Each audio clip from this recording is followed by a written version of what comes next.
you could turn that all the way down, it'd be great. Okay, welcome to live coverage, such as it is, of the 48th IKC 2016. We apologize in advance for the unsteady camera. We're in an area that's got a lot of wake and bobbing around at the moment. The gun just went off. The race just started. At the moment, we have about 3 fleets already. Some of them have come into shore, or we are, because that's where the lesser flood is supposed to be. All right, hang on, guys. It is just so rocking and rolling. Sorry for the rough start to this video, guys. It is just so choppy inshore. This is the first boat coming inshore. I'll be able to tell you who it is here in a minute. Whoever it is that's sailing in number 1140, which is actually 103. Now that, I think, is actually 3-time champion. Is that John Perkins? That's a 3-time champion, John Perkins. Yeah, it's a pretty simple. Okay, so there they are. We'll just call them 1140 for the rest of the regatta. They came in way far, hoping to get relief from the tide. It is a flood tide day, which is quintessential city front racing. They're poked out. They're hoping to find a big left puff. And boy, they've got their main pretty tight and flat. Up in 115, probably in about 8th place, if the breeze holds up the way it is Lars Gottfredson, 3-time champion. Behind him in 130 is Brent Crawford, American team. Looking way, way out. You look up further in 116, I believe, is the original Team 111. Unfortunately, right here in Team 111, pretty deep, is Larry Drew, who at the age of 80 is sailing at about his 132nd IKC. But we are rejoicing on board here because if you look way upwind in a red boat, go Daddy! In first or second, very close to it in this race, is our crack photographer Susie Webro's father, Knut Webro, who is 90 years old. And he's starting the IKC in a good boat and in a good spot. His old boat. So for those of you who are playing along at home, off the website, should we do a slow turn of the boat and try and get closer? We're going to try and follow the fleet as best we can while not actually getting in anybody's way. So again, sorry for the shaky video to start, guys. We'll process some of that out later. And I don't know if my voice is coming through, but we'll find out shortly. Okay, the first boats are coming off the beach. They're coming off fairly early. One is because they realize there's less breeze in there. But two, more importantly, they realize that if they wait and go all the way in, the boats that are in front are going to just camp on them, take their breeze away. So, boy, the water's kind of rough here where we're at. Anywho, sneak up the back of the fleet. The one boat that has gone all the way in, but they're pretty close to the back end of things, is Team Larry Drew with Mike Gazzardo, Jim Coletto, and John Jumbo Elliott. And then we have a power boater, I just realized, right smack in the middle of the race course. You can see him there off the end of the jetty in his 50-foot power boat, just completely out to lunch. You'd think he'd notice that there's 25 sailboats sailing right at him, and as a power boat, he has to give way to all of them, but no, just clueless. And let's just pray to God that's not one of our sponsors. I don't think so, because there's a burgee of some sort off the bow of his boat. Okay. So the people who got off from the right side of the boat, just down from the boat, had clear air and did pretty well off that start. That's the people who are in the top 5 or 6 at the moment. That would be, Peter, can you go down and find that program down below? It has the draw so we know who's who in this zoo. And once again, that power boat is just messing with everybody who got within about 5 boat lengths of it. Sometimes you just love to find out who that is in their yacht club and send them a note reminding them if they take a power squadron course, they would realize that 25 sailboats sailing at you have right of way and not to steer right through them. Anyway, so finally coming offshore from the inside, here we have Larry Drew in 111. Probably a pretty good move considering the wind was light and they had about 15 boats camped on top of them. Directly upwind of them, it's a folded piece of paper. Peter, I didn't see it in my crack producer. Oh, it's in a bag. It's in the bag that's in the quarter berth.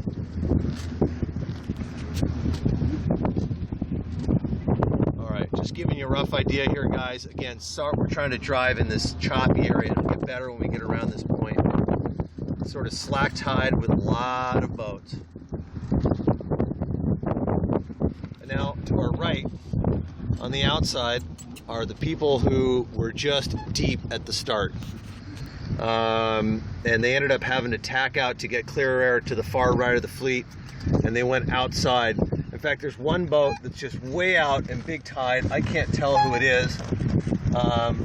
If you look towards where Angel Island is, there's one canard that just unfortunately is starting their regatta on a flyer, which is just so hard to do.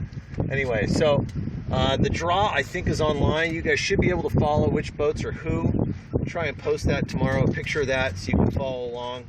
But you know who your wives, sweethearts, honeys, and instigators are. New breeze is starting to fill in for the fleet. The breeze is kind of in the right phase. It's shifted to the right. Peter, if you could tell me, starting with 125 and then 17, 142, who's out here in the back of the fleet, and then we'll catch up. Race 1. Steve Taft, 125. Okay, so just from right to left here, going back of the fleet forward. 125, sailing right there, Steve Taft, Mark Adams, Bob McIntyre. 17 is who? Oh, that's boat number 133, by the way. That's Risley Sams, and once as seen 17. 42, I think, 142, I believe, is Inga Bertin Almaland.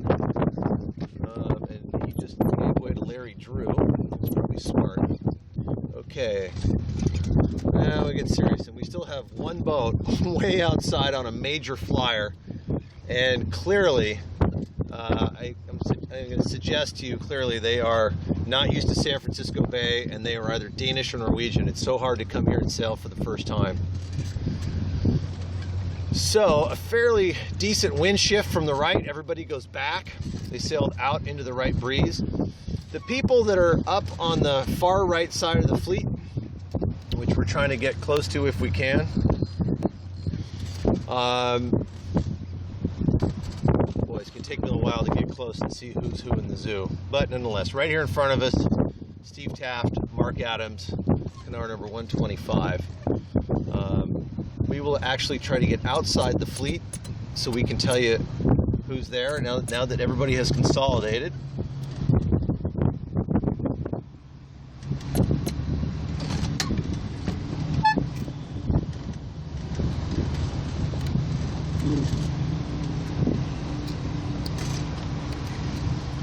Okay, I'm just going to put it up on the plane for a moment, guys.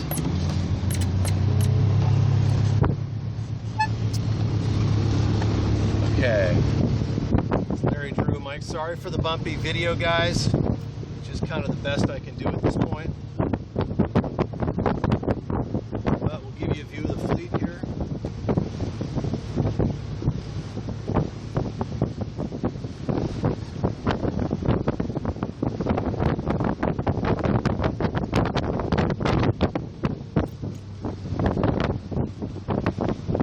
Just start calling out numbers of boats up in the front that you see. Okay. So in the top 5 in the Easter egg boat, Sean Svensson's number 140. That's Chris Perkins with Bill Perkins as his main Titian, pulling strings, calling tactics. He's sailing out towards the edge of the flood. He probably sees if he goes back, there'd be a lot of boats in there. There is more breeze coming down the course from the right. In fact, Chris just started to get a shift, but he's going to continue going out. For the boats that stay hard far inside, there is a nice breeze line that's starting to make its way down from upwind of the yacht club. It's about... Okay, what country? Okay, we have a fishing boat. As they usually love to do, they go right smack through the middle of the fleet, which means shortly we'll have some roly-polies in the video, and again, we apologize for that. But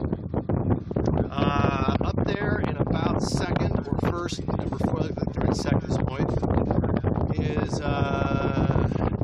sorry, his name is Morten Reinholdt from Danska, Denmark.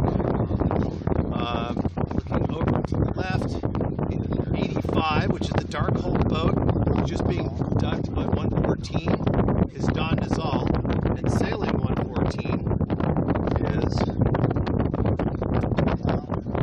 Tom Carlson from. Now behind us we have 2 boats, 135. Hang on, guys, getting out of their way. We got another canard that came from its flyer and decided to come all the way back in and snuck up from behind me. Peter, I will ask you to help. This time.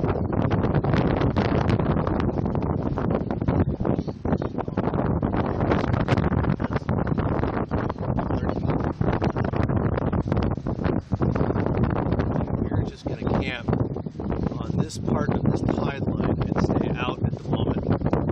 It's kind of hard. These guys who are still learning how to sail the bay are behind, so they're taking flyers and they're staying way out, forcing us to stay outside of them. Okay, getting back to the fleet. Sailing in 122 is Graham Green, and Graham is opening up a pretty impressive lead at this point. Behind him in 140 is Chris Perkins. Behind them in 128 is Henrik Soderlund from Denmark. Back is 117, which is a dark old boat. I think that's 143. And so sailing 143 here is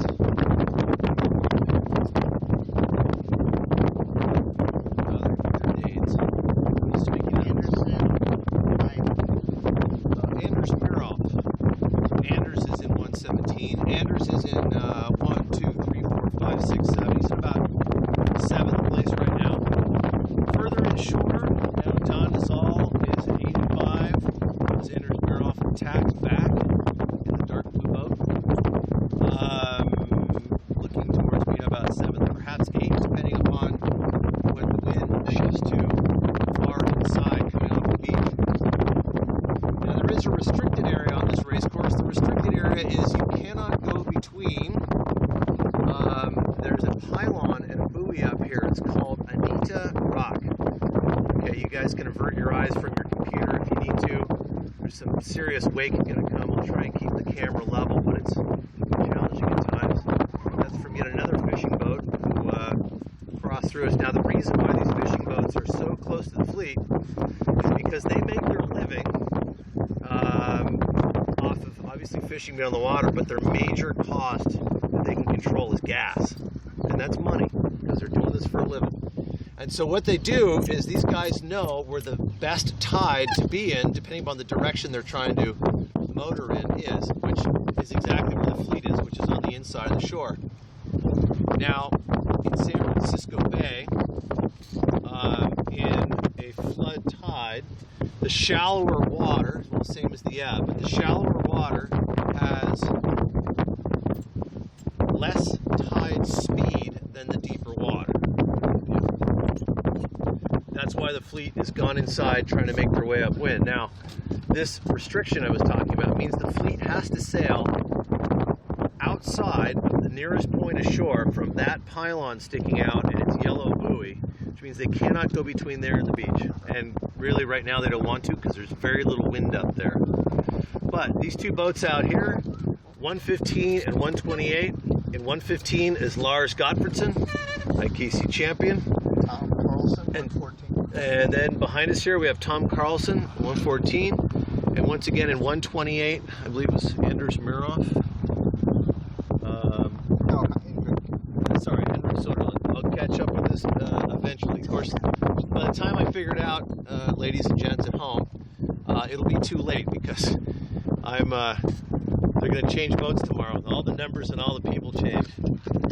So, first tense up. Okay, so we have a port starboard situation. 99 just pushed 85 Don Nazal back over. That was Chris Kelly. He's headed back to the beach. He and Don Nazal, 1, 2, 3, 4, 5, 6, 7, 8, 9, 10, 11. They are dead smack in the middle of the fleet. Coming up behind them in 123.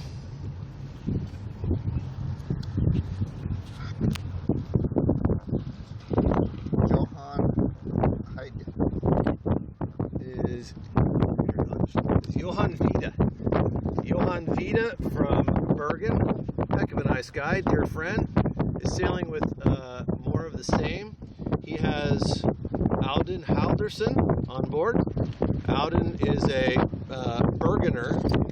Oh my goodness, looks like they took away the restriction. They took away the restriction, so people can sail this regatta between the pylon and shore, which is pretty sticky wicket, because Lars Godfredson is going to be forced to tack away from there, and if he's not careful, I've got this on camera. Oh, okay, they are tacking at the right time. They have to sail outside. Oh, we just had a boat sail between there and the yellow mark, and they did not read their racing instructions, I imagine. Yep, they gotta go back.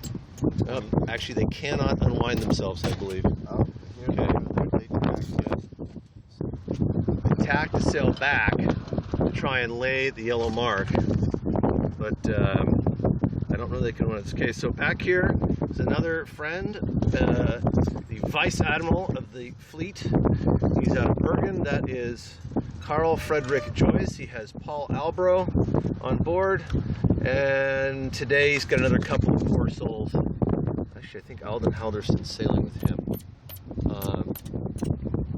Anywho, so looking past him, try and give you guys an idea who's in the rest of the fleet here.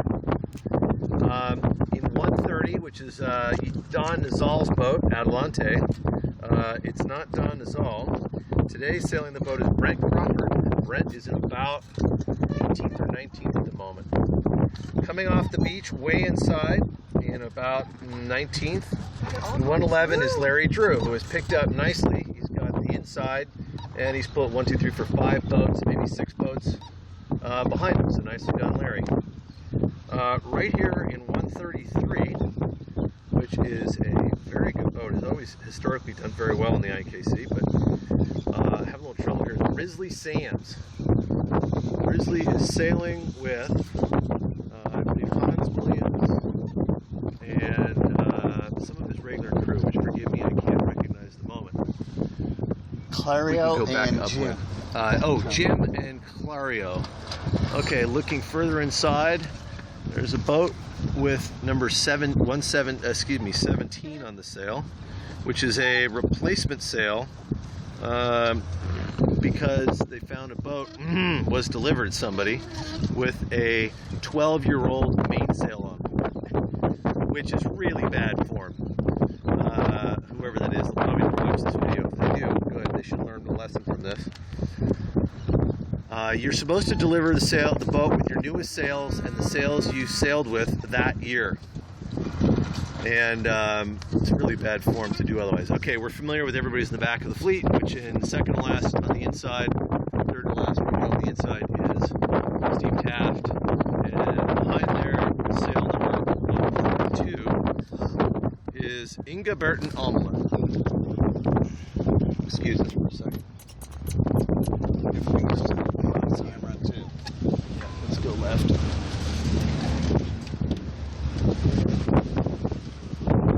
Taking some evasive maneuvers here, because the flyer boat in number 104, and which we'll find out from it, looks like to be a Norwegian team. Morten Helde Hagerud. He was deep at the start, unfortunately, and he ended up trying to do a slow pan so no one gets sick here, guys. He was deep at the start, indigestion. Bringing up the rear at the moment, 104 is Martin Helde Hagerud, and he's got Ulf Rugeberg, who I'm going to blame Ulf for calling the start and sending them back that far. Actually, it looks like they probably were off by a minute based upon the flags, and had to duck tails and go out to get clear air for the start. In that case, usually in these fleets, rather than going out to the right into more flood to get your breeze, it's better to just suck wind and just hang out behind people and get inshore, and then try to find yourself a clear lane. By and large, but not as a rule, that will get you that'll get you pretty far up to at least the bottom of the mid fleet, where you have a chance to start picking some puffs, call some ley lines, and give yourself a chance to compete for a mid fleet finish. If you're that far behind, you're competing to get into the middle of the fleet and do the best you can. So it looks like out here we got the Coast Guard and a Coast Guard helicopter, and their lights are on, so they're not training. They're looking for somebody or something, probably more Sea Scouts. Annie, they turned navigator over yesterday, and 15 kids plus one adult got taken in. This is Susie Webro, our astute photographer, crack photographer, Canute Webro's daughter. She's out here taking pictures and celebrating Canute's 90th birthday and racing the 48th IKC. Sorry, got some waves here and another power boater who's not paying attention, kind of like me. Okay, we're going to power up and go upwind here a bit and see who we can show you who is in the middle of the fleet and maybe even the upper part of the fleet. I'd like to be at the weather mark so you guys can actually see who's rounding in what order by the time we get there. But as we spoke earlier, we can tell. It's hard to tell because this camera does not zoom in as far as we would like it, but the rich are getting richer. Sorry, we got some boat chops. Sorry guys, we're going to edit out most of this moving around if you can. If it's too hard to watch, you can always come back after the end of racing, within an hour or so after the end of racing, or for those of you in Copenhagen and Norway, Oslo and Bergen, or Germany, you'll be able to watch it the next day after the after it has been edited and a lot of the shakiness is gone out of it. Again, there's just a lot of boats on the bay. Thankfully it's not ebb tide, but even with the flood and all the boats in the bay, the boat's bouncing around a bit. Wind's picking up, some Yeah. white caps. Yeah. So we're doing about, what, 17 Yeah. No. knots? No. What do you think? Oh, this is just the tide line. No, But- over there, just there's white caps. That's the tide line. That's partially the tide line. So the breeze has finally picked up. You got your crews fully hiked on the rail. You got legs hanging out. We are coming up on, again, the rich getting richer. If we look out towards the yacht club, way upwind, well, to the right of the yacht club, you've got the top two boats, and they are Chris Perkins in the lead by a lot. He's sailing in towards shore. He will go all the way in before tacking out. The breeze coming off the shore has filled in. When he goes all the way in there and tacks, he will be coming out on a pretty substantial lift. We have had a position change. Again, sorry for the bouncing around here. Amazingly, it's rare that it happens this way, but nice that we couldn't see where it happened. But Anders Meroff appears to be in the hunt for second, and Graham Green in 122 has slid back quite a ways, and he is now in third place. And in fourth place, who was in third, is 115. That's Lars Godfredson. But moving out pretty handily and getting into a very secure fifth place at this point is Canute Webro. Very, very good to be in fifth place at this point, or battling out for fifth and sixth. Now, kudos to Don Nizal in the dark boat, 85. Don has moved up into about 6th, 7th. He's fighting it out, and I like where he's going. In 143? Yes. Okay, so I'm not sure. Oh, sorry, it was Henrik is now in third. Apologize. We're going to sail, we're going to cruise away from Canute here, so we don't give him any, we don't want to get too close to him. Sorry guys, it's hard to do all this at once. I'm going to throttle back so we can get these you some more info on more in the fleet. Okay. So Don Nazal has sailed in.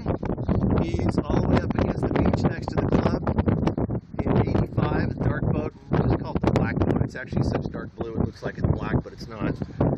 Anders Mirolf, top Dane sailor and an IKC champion, I actually believe from last year. Oh, sorry guys, a lot of wind blowing the boat around here. Once again, we're learning how to adapt to this. Actually, we're going to make a quick change here. Peter, I'm going to give you the helm.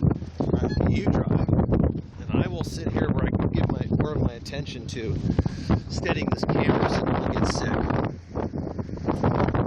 We'll just go straight up on this line, so we're off of the offset buoy. Okay.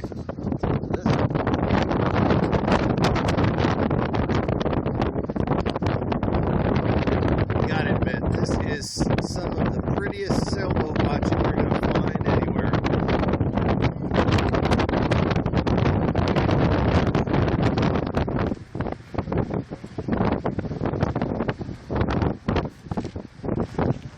So as the breeze has picked up, look, you'll see 102 here with Knut Webro. It's a little hard to tell from the camera. They are bowed down a little bit. In the moment, they are slightly headed. They are not in the big lift from the breeze coming off the beach, and they are not laying the mark, which means they will have to tack most likely at least once to get there. They are also sailing out into deeper water, which will bring with it more flood tide that they have to force their way through. For those who are not used to it, these guys are sailing into the flood. It's like going up a river or sailing on a treadmill. In this case, there's probably, I think, about 2 knots of flood, and they're going about 5 through the water. So they're doing about 3 miles an hour, which if you were walking at a good clip at about 4 miles an hour, you would get from the bottom of the course to the top of the course much faster than they would if you were just wandering the beach. High speed excitement. It's not exactly Formula One. Okay. Way inside, with an interesting bit of what we call leverage. He's probably overstood, as in I think he's he's sailing extra distance to get down to the mark. But that is Henrik Soderlund from Norway. Well, I'm not sure which city in Norway. Probably Oslo. Way inside, in what looks to be about 5th place, is 115, Lars Gottfridsson. 143, right there in the middle of the screen, is Anders Mirolf. In 6th, behind him, the dark boat, black boat, is 85. That is Don Nazal. Now, if we look back, sail number 17, 117, or 711, is Charlie Griffith. It's a dark blue boat, directly astern of us. Just to leeward of him, just downwind from him, in 47 is Martin Reinhold. Martin is also from Norway. Now, from here, I have a hard time distinguishing who else is who, except I do know that about 3 places back in about 12th or 13th is a red boat with red numbers on the sail, and that would be 120, being sailed by Carl Frederick Joyce. He is almost on ley line, and he is well inside coming off the beach, so he may actually end up doing well coming out of it. Now we'll slowly pan back here to the right, top of the fleet. There is better wind outside at this point generally. Knut, Big Mike, and 102, they are going to go to a starboard tack ley line. They are getting close. So I'm going to turn slowly here. You'll see the race committee boat start heading offshore, so we're not in prison way, please. Get the other side of that tide line by about 5 boat lengths, and then we'll go upwind.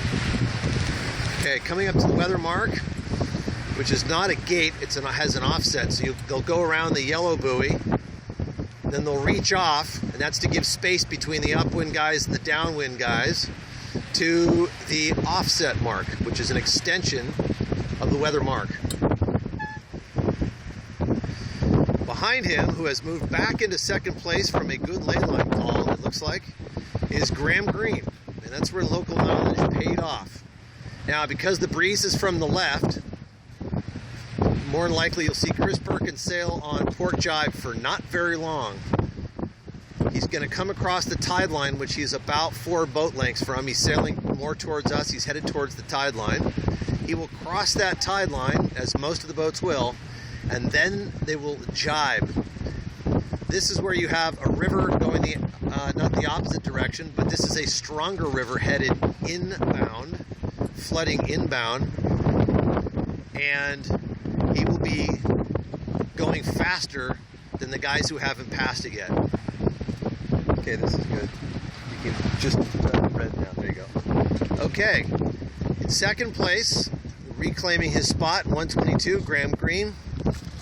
And right behind him, at 128, is Henrik Soderlund, doing quite a fine job.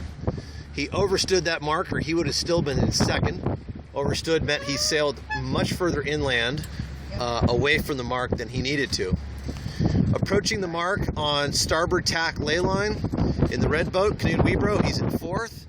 And it would appear he is going to sail and tack around in front of 115. So congratulations, Canoe & Co. You have picked off another Dane, which is Lars Godfredsen, in 115. Have I told anybody that 115 is a fast boat yet? Okay. Let's see if you can get a little bit closer. I got a boat coming in. Okay, pick a side. Go up that way. Go up, just punch it and go up. Just go up that way.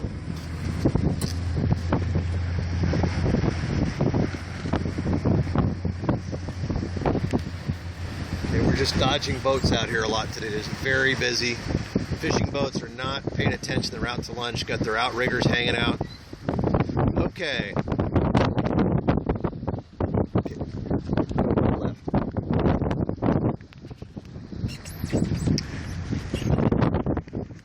Or you can just put it in neutral, we can coast. Okay, so 143 coming around in 6th place. Pretty nice showing there. Sorry, just trying to remember here because I've forgotten most of these.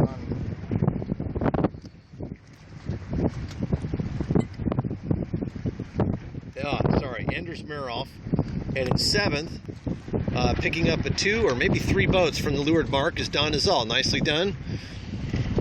Don has on board Mark here, long-time veteran of this fleet, and the admiral of the fleet, who's done a lot to put this whole event together, on jib, the big man, Dave Wired.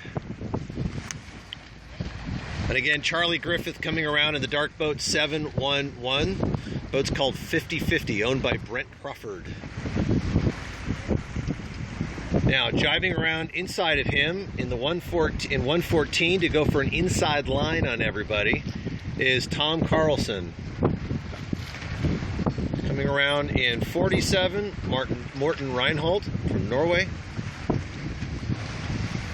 Behind him in 1140 is John Perkins. So John is probably going to try and take he may try to take a little bit of nah, he's smart. He knows he's got to get the other side of this zone, this tidal zone. 120 is Carl Frederick Joyce, and in 111, sneaking in, you're good, is Larry Drew, who's been steadily climbing up in the fleet. Sorry, got to move around in our seats here. 123 is that's Johan Vida. So, if we're counting boats, there are 1, 2, 3, 4, 5, 6, 7, 8, 9, 10, 9 behind him. So Larry Drew has picked off 10, 11 boats. He's now mid-fleet. This is an example of what we're talking about earlier, where if you have a bad start in this flood tide, it's better to just go in if you can because you stay close to the fleet. If you have some local knowledge and you're good at it, you have a very good chance of moving your way up to the fleet, especially when early in the regatta. Our foreign competitors are not used to the conditions here, and they're learning how to get used to getting these boats going. The sails themselves are cut very differently. So when someone comes from Norway or Denmark, where there's generally less wind, their sails have a different shape, especially the mainsail. And so they're learning how to get the most out of these new sails, which are the engines of the boat. Changing gears is very important. I have no idea, again, because I don't have live feedback via Facebook, but I have no idea if the wind in the microphone's killing this thing. If it is, you're not losing anything by not having to listen to me.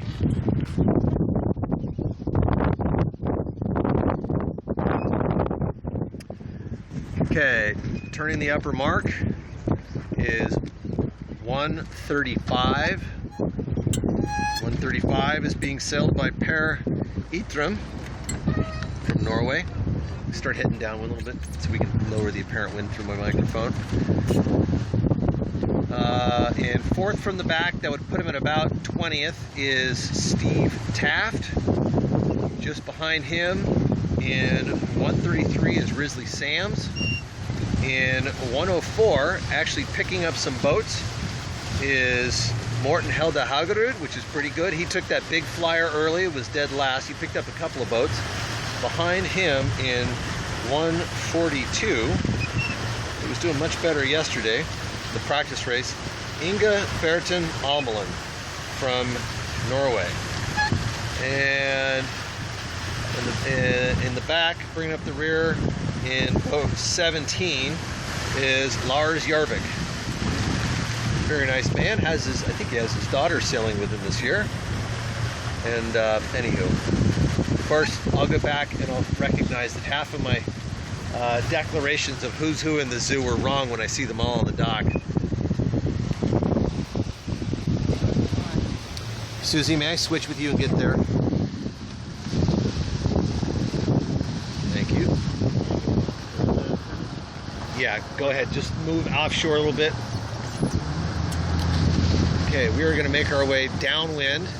This may be a downwind finish, so we're going to rush our way all the way down to where the yellow gates are.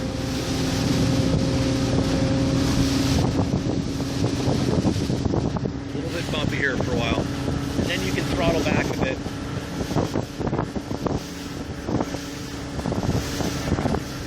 Much more.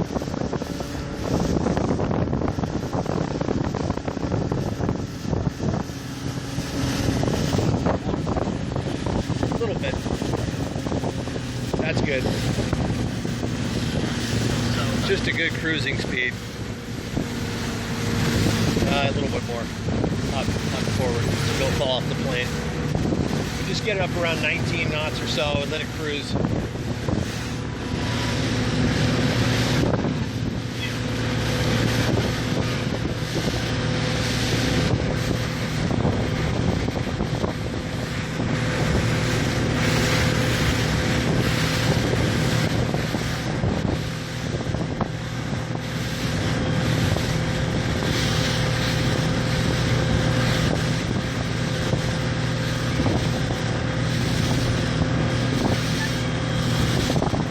Outside of that fishing boat. See, it's just up on our bow. Yep.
we'll just cruise down. We'll stay about this far off.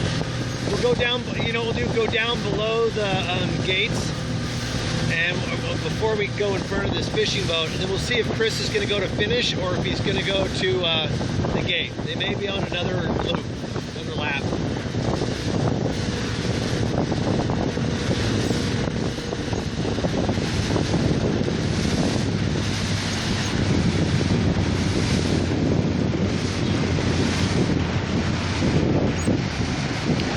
Okay. Amazingly, our video is still live. We've not lost a connection. Once again, if you're still watching and we happen to, the stream goes off, it's just because the 4G or 3G connection, whatever we have out here on the bay, thankfully we're close to shore and cell towers, but it is possible that we're just, you know, we get out of range of the cell tower, something happens with the circuit, and we end up. Okay, they're going to fish, so speed up a little bit just to get across the front of this fishing boat. And then what we're going to do,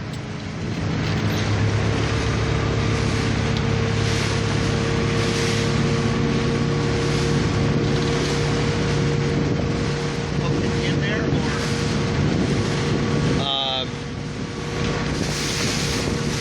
yeah, go inside of the pin boat. See, there's a white buoy over there. I think that's the finish line.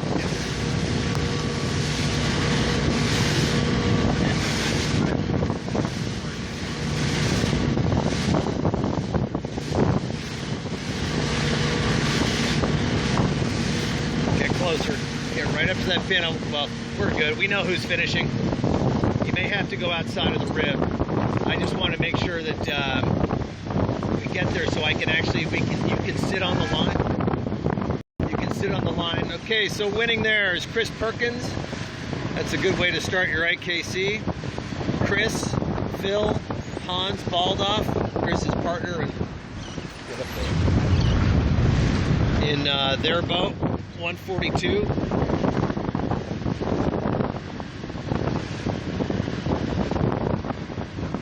Go up behind him if you have to. You can go just outside the rib. Just behind it. Okay, finishing now. Try to get out of the wind here, make sure the microphone's working. Okay. Finishing now at 122 is Grant Green.